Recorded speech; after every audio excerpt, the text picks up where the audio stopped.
Gülşən 14 gilasdan 5-ini yeyir. Neçə gilas qalır? Gəlin baxaq. Əvvəl var idi 14 gilası.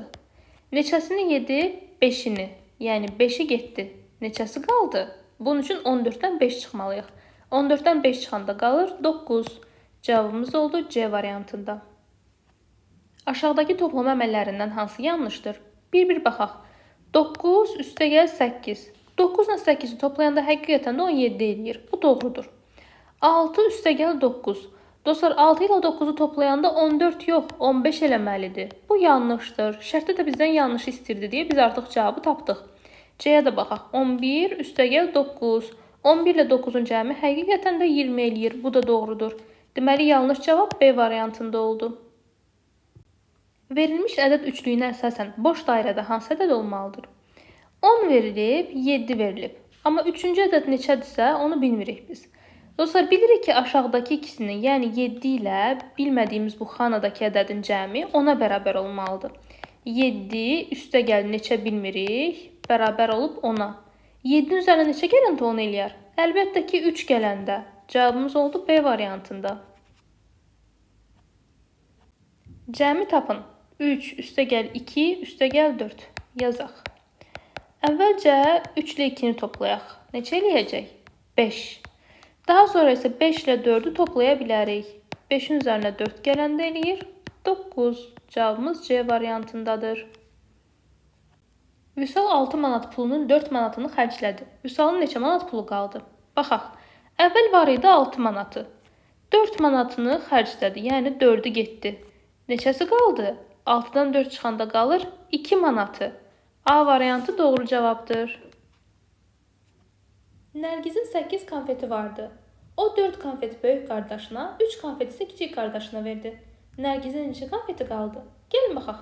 Əvvəlcə Nərgizin konfeti 8 dənə idi. Birinci nəynədir? 4-ünü verdi böyük qardaşına. Yəni 8-dən 4-ü getdi böyük qardaşına. Nərgizdən neçəsi qaldı? 8 çıxılsın 4, yəni 4-ü.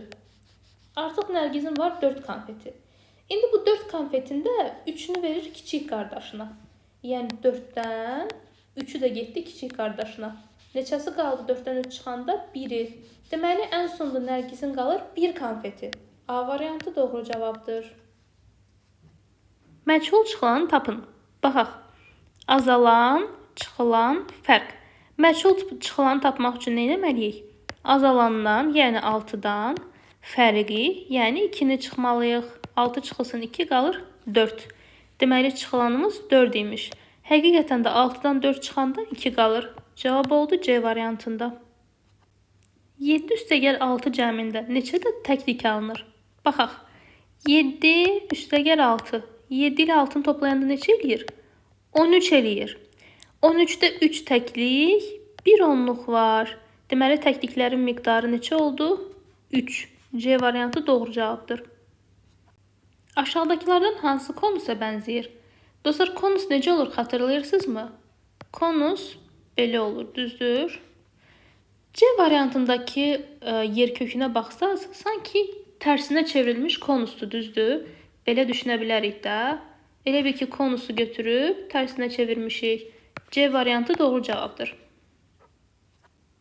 Aşağıdakı fiqurlardan hansı bərabər hissəyə bölünmüşdür? Baxaq, A variantında xətlə bu hissə ayrılıb, bir də bu hissə ayrılıb. Sizcə bunlar bir-biri ilə bərabərdir? Əlbəttə ki, deyil. İkinci hissə birinci hissədən böyükdür. Bunu götürməyəcəyik. B-yə baxaq.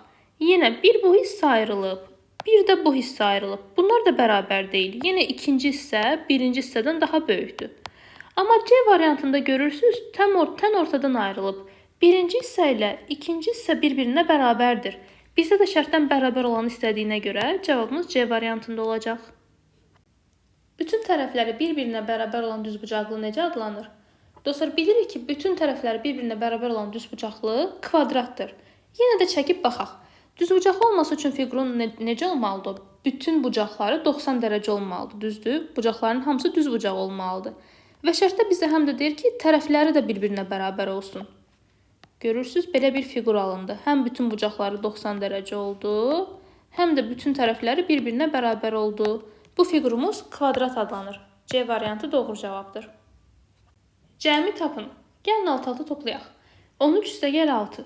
3 ilə 6-nın cəmi eləyir 9. Biri də olduğu kimi aşağı düşürürük. Oldu 19. B variantı doğru cavabdır. Fərqi tapın. 17 çıxılsın 5. 7-dən 5 çıxanda qalır 2. Biri də olduğu kimi aşağı salırıq. Oldu 12. Cavab C variantındadır. Nigarın 6, Lalənin 4 və Şəfəqin 3 şarı var. Onların birlikdə neçə şarı var? Gəlin baxaq.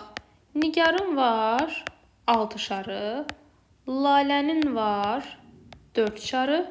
Şəfəqin var 3 şarı. Bunların cəmi bir yerdə neçə eləyər? Bunu tapmaq üçün 6 üstəgəl 4 üstəgəl 3. Hər üçünü toplamalıyıq. 6 ilə 4-ün cəmi eləyir 10. 10 üstəgəl 3. 10 ilə 3-ün cəmi eləyir 13. Deməli, onların cəmi 13 şarı var imiş. Cavab A variantındadır. Zeynəb 14 sayda çiyələyin 3-ünü Şəlaləyə, 4-ünü isə Aytənə verdi. Neçə çiyələk qaldı? Baxaq, Zeynəbin əvvəl var idi 14 dənə çiyələyi. Birinci 3-ünü verir Şəlaləyə. Yəni 14-dən 3-ü gedir. Neçəsi qalır? Gəlin alt-alta çıxaq. 14 çıxılsın 3. 4-dən 3 çıxanda qalır 1. Biri də olduğu kimi aşağı salırıq. 11. Deməli, 3-ünü verəndən sonra Zeynəbdə qalır 11. Daha sonra isə qalanından, yəni bu 11-dən 4-ünü də verir Aytənə. Yazaq. 11-dən 4-ü də getdi Aytənə. Neçə qalır? 11-dən 4 çıxanda qalır 7. Deməli, Zeynəbin ən sonda 7 dənə çiyələyə qalır. Doğru cavab C variantındadır.